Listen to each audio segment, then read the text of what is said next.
तो इस वीडियो के अंदर हम लोग देखेंगे कि पाइथन के अंदर आप क्लास और ऑब्जेक्ट्स आप कैसे क्रिएट कर सकते। तो जैसा कि आप जानते हैं कि पाइथन एक ऑब्जेक्ट ओरिएंटेड प्रोग्रामिंग है। ऑलमोस्ट सभी चीज़ें यहाँ पर एक ऑब्जेक्ट के तौर पे देखी जाती हैं।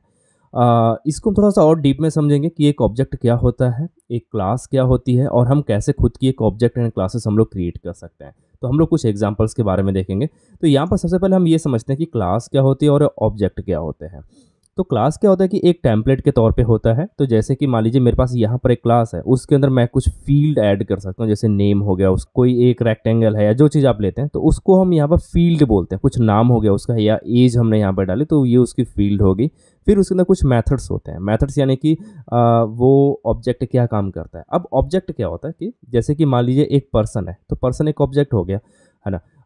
मान लीजिए एक एनिमल हो गया या कोई एक वस्तु हो गई, जैसे कि आप देख सकते हैं कार हो गई या बाइक हो गई। तो ये सभी हमारे ऑब्जेक्ट्स होते हैं बेसिकली एक रियल लाइफ में, है ना। यहाँ पर हम लोग क्या करते हैं कि मान लीजिए आपको एक कार बनानी है तो आपके पास क्या होगा कि आपके पास एक मल्टीपल कार्स बनाने का एक स्ट्रक्चर होगा। वो स्ट्रक्चर आपके पास यहाँ पर एक क्लास होती है। तो यहाँ पर देखिए इस एग्जाम्पल के अंदर हमारे पास एक कार है, उसके साथ में हमने मल्टीपल ऑब्जेक्ट्स बनाए हुए हैं, यानी कि ये हमारा एक लेआउट तैयार हो गया और इसी लेआउट के बिहाफ पे हमने मर्सिडीज़ के लोगो लगा दिए या उसके अंदर इंजन्स लगा दिए। फिर हमने BMW के अंदर हमने उसके कलर चेंज कर दिए, कुछ व्हील चेंज कर दिए, जो भी। लेकिन जो स्ट्रक्चर रहेगा, ऑलमोस्ट जो स्ट्रक्चर रहेगा वो सेम रहेगा।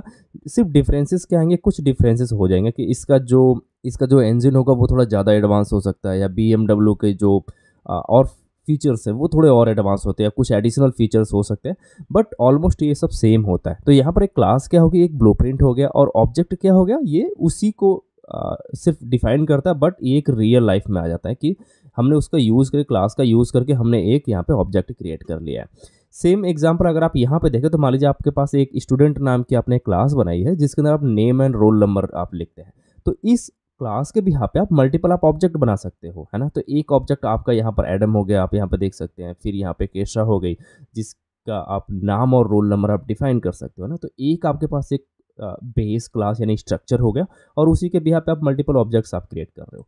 तो जैसा कि मैंने यहाँ पर एक क्लास बनाई, मान लीजिए स्टूडेंट के नाम से, है ना। मैंने यहाँ पर लिखा स्टूडेंट, और यहाँ पे मैं उसका नेम डाल देता हूँ, जो भी उसका नेम है। मान लीजिए मैंने यहाँ पर डाला एडम, है ना।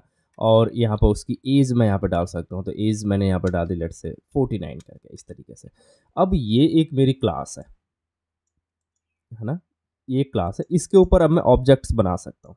तो अब मैं ऑब्जेक्ट बनाने के लिए मैं यहाँ पे लिखूंगा एडम, और यहाँ पर मैं लिखूंगा स्टूडेंट करके। तो अब मैंने एडम का मैंने यहाँ पे ऑब्जेक्ट बना लिया। तो अब अगर मैं इस चीज़ को यहाँ पे अगर मैं प्रिंट करके दिखाऊँ एडम को, मैंने इसको सेव किया। यहाँ पे रन करने के लिए आपको यहाँ पे लिखना रहेगा पाइथन और अपने फाइल का नाम, जो कि क्लास एंड ऑब्जेक्ट करके मैंने एंटर किया। तो ये देखिए ये दिखा रहा है कि ये हमारा जो एडम है वो क्या है, ये एक ऑब्जेक्ट है ना, जो स्टूडेंट क्लास का है। आप यहाँ पर देख सकते हैं। अब इसका अगर मुझे नेम एक्सेस करना है तो मैं यहाँ पे डॉट नेम लगा दूंगा, सिर्फ इस तरीके से मैं इसको सेव करूंगा। यहाँ पे अगर मैं फिर से अगर मैं इसको यहाँ पे रन करता हूँ तो देखिए एडम आ रहा है ना। इसने बताया कि इसका नाम क्या है। फिर यहाँ पे अगर आपको इसकी एज जाननी है तो आप यहाँ पे डॉट एज आप लगा सकते हैं। आप इसको सेव करेंगे, यहाँ पे अगर आप यहाँ पे रन करते हैं तो ये देखिए 49, है ना। तो ये आपकी एक क्लास हो गई। अगर आप स्टूडेंट क्लास से ना समझें तो जैसे कि मैंने यहाँ पे एक और क्लास बना ली, मान लीजिए हमने यहाँ पे डाला कार करके। ये जो क्लास है ये आप दो तरीके से क्रिएट कर सकते हो, या तो आप यहाँ पे पैरेंथेसिस लगाओ या आप न लगाओ, है ना, फ़र्क नहीं पड़ता। आपने इसको डुप्लीकेट कर लिया, मैं यहाँ पे इस चीज़ को कमेंट कर देता हूँ और मैंने यहाँ से पैरेंथेसिस हटा दिए, ठीक है। अभी भी अब मैं यहाँ पे उसकी वैल्यू अब डाल सकता हूँ। मान लीजिए मैंने 4 डाली है, और फिर मैं क्या करता हूँ कि इसका एक ऑब्जेक्ट बना लेता हूँ। तो मैंने यहाँ पे लिखा लेट्स से BMW, और मैंने यहाँ पे लिखा कार, और वापस से अगर मैं इसको यहाँ पे रन करता हूँ तो देखिए अभी तो कुछ नहीं दिखा, बट मुझे यहाँ पे प्रिंट करना रहेगा BMW.x करके, है ना। इस तरीके से मैंने इसको सेव किया। यहाँ पर देखिए मैं इसको सेव किया, वापस से अगर मैं इसको यहाँ पर रन करता तो देखिए 4 आ रहा है। तो एक क्लास बनाने के दो तरीके से हो सकते हैं, या तो आप यहाँ पे पैरेंथेसिस लगाओ या न लगाओ, है ना। बिकॉज सब कुछ इनिट मेथड के अंदर चलता है, तो यहाँ पर हमें लगाने की ज़रूरत नहीं है, और यहाँ पे आपको लगाना रहेगा बिकॉज आप यहाँ पे ऑब्जेक्ट उसका क्रिएट कर रहे हो।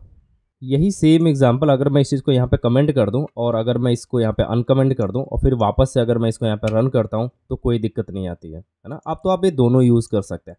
तो इस तरीके से आप एक पाइथन के अंदर आप एक क्लास बना सकते हैं और उस क्लास से फिर आप ऑब्जेक्ट आप बना सकते हैं। तो मान लीजिए आपने यहाँ पे BMW बनाया, फिर आपने यहाँ पे एक दूसरा भी आपने कार बना लिया, है ना? जो कि कोई एक निशान नाम से कार है मान लीजिए, वो आपने बना ली। तो अब आप यहाँ पे निशान के लिए भी आप जो प्रिंट कर सकते हैं, है ना? आप इसको सेव करेंगे वापस से, अगर मैं इसको यहाँ पे रन करूँ तो देखिए 4 आ रहा है ना?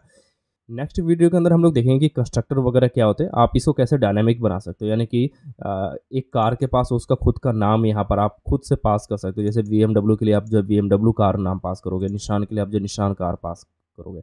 ये चीज़ हम लोग नेक्स्ट वीडियो में देखेंगे पूरे डिटेल के अंदर।